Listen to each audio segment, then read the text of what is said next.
ब्रह्मा जी की उत्पत्ति और भगवान विष्णु के द्वारा मधुकैटभ का वध।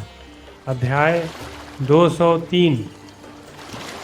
मार्कंडेय जी कहते हैं, कौरव श्रेष्ठ उतंक के इस प्रकार आग्रह करने पर अपराजित वीर राजर्षि बृहदस्व ने उनसे हाथ जोड़कर कहा, ब्राह्मण, आपका यह आगमन निष्फल नहीं होगा।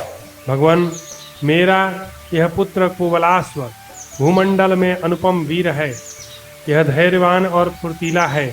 परिख जैसी मोटी भुजाओं वाले अपने समस्त सूरवीर पुत्रों के साथ जाकर यह आपका सारा अभिष्ट कार्य सिद्ध करेगा, इसमें संशय नहीं है। ब्राह्मण, आप मुझे छोड़ दीजिए। मैंने अब अस्त्र शस्त्रों को त्याग दिया है। तब अमित तेजस्वी उतंक मुनि ने तथास्तु कहकर राजा को वन में जाने की आज्ञा दे दी। तत्पश्चात राजर्षि बृहदस्व ने महात्मा उतंक को अपना वह पुत्र सौंप दिया और धुंधु का वध करने की आज्ञा दे उत्तम तपोवन की ओर प्रस्थान किया। युधिष्ठिर ने पूछा, तपोधन, भगवान, यह पराक्रमी दैत्य कौन था? किसका पुत्र और नाती था? मैं यह सब जानना चाहता हूँ। तपस्या के धनी मुनीश्वर, ऐसा महाबली दैत्य तो मैंने कभी नहीं सुना था। अतः भगवान, मैं इसके विषय में यथार्थ बातें जानना चाहता हूँ। महामते, आप यह सारी कथा विस्तार पूर्वक बताइए। मार्कंडेय जी कहते हैं, राजन, तुम बड़े बुद्धिमान हो। यह सारा वृत्तांत मैं यथार्थ रूप से विस्तार पूर्वक कह रहा हूँ, ध्यान देकर सुनो। भरत श्रेष्ठ, बात उस समय की है जब संपूर्ण चराचर जगत एकावर्ण के जल में डूबकर नष्ट हो चुका था। समस्त प्राणी काल के गाल में चले गए थे। उस समय वे भगवान विष्णु एकावर्ण के जल में अमित तेजस्वी शेषनाग के विशाल शरीर की शैया पर योग निद्रा का आश्रय लेकर शयन करते थे। उन्हीं भगवान को सिद्धा मुनिगण सबकी उत्पत्ति का कारण, लोक सृष्टा, सर्वव्यापी, सनातन, अविनाशी तथा सर्वलोक महेश्वर कहते हैं। महाभाग, अपनी महिमा से कभी च्युत न होने वाले लोककर्ता भगवान श्रीहरि नाग के विशाल फण के द्वारा धारण की हुई इस पृथ्वी का सहारा लेकर शेषनाग पर सो रहे थे। उस समय उन दिव्य स्वरूप नारायण की नाभि से एक दिव्य कमल प्रकट हुआ, जो सूर्य के समान प्रकाशित था। उसी में संपूर्ण लोकों के गुरु साक्षात पितामह ब्रह्मा जी प्रकट हुए, जो सूर्य के समान तेजस्वी थे। वे चारों वेदों के विद्वान हैं। जरायुज आदि चतुर्विद जीव उन्हीं के स्वरूप हैं। उनके 4 मुख हैं। उनके बल और पराक्रम महान हैं। वे अपने प्रादुर्भाव से दुर्धर्ष हैं।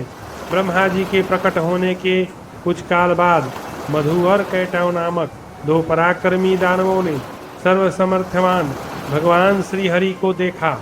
वे शेषनाग के शरीर की दिव्य शैया पर शयन किए हुए थे। उनका तेज महान है। वे जिस शैया पर शयन करते हैं उसकी लंबाई चौड़ाई कई ओजन की है। भगवान के मस्तक पर किरीट और कंठ में कौस्तुभक मणि की शोभा हो रही है। उन्होंने रेशमी पीताम्बर धारण कर रखा था। राजन, वे अपनी कांति और तेज से उद्दीप्त हो रहे थे।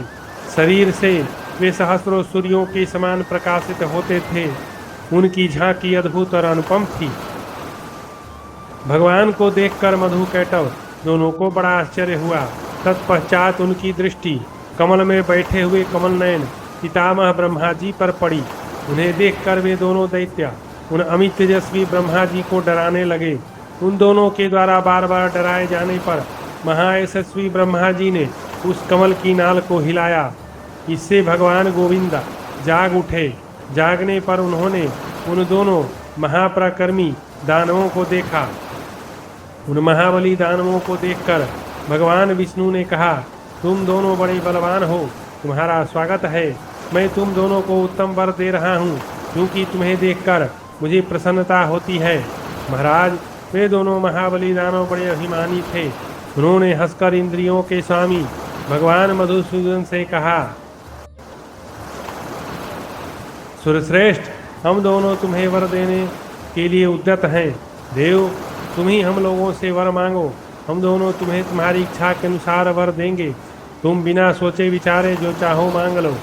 श्री भगवान बोले, वीरों, मैं तुमसे अवश्य वर लूंगा।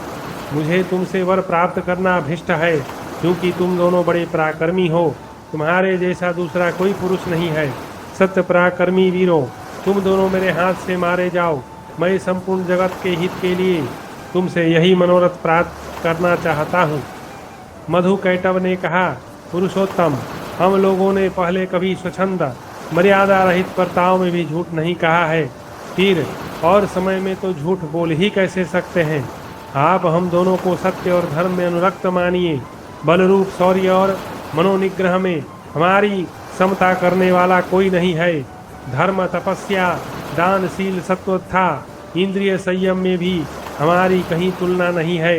किंतु केशव, हम लोगों पर यह महान संकट आ पहुँचा है। अब आप भी अपनी कही हुई बात पूर्ण कीजिए। काल का उल्लंघन करना बहुत कठिन है।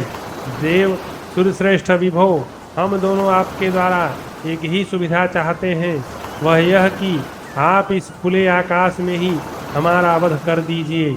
सुंदर नेत्रों वाले देवेश्वर, हम दोनों आपके पुत्र हों। हमने आपसे यही वर मांगा है, आप इसे अच्छी तरह समझ ले। सूर्यश्रेष्ठ देव, हमने जो प्रतिज्ञा की है वह सत्य नहीं होनी चाहिए। श्री भगवान बोले, बहुत अच्छा, मैं ऐसा ही करूँगा। यह सब कुछ तुम्हारी इच्छा के अनुसार ही होगा। भगवान विष्णु ने बहुत सोचने पर जब कहीं खुला आकाश न देखा और स्वर्ग अथवा पृथ्वी पर जब कोई खुली जगह न दिखाई दी, तब महायशस्वी देवेश्वर मधुसूदन ने अपनी दोनों जांघों को अनावृत वस्त्र रहित देखकर मधु और कैटव के मस्तक को उन्हीं पर रखकर तीखी धार वाले चक्र से काट डाला।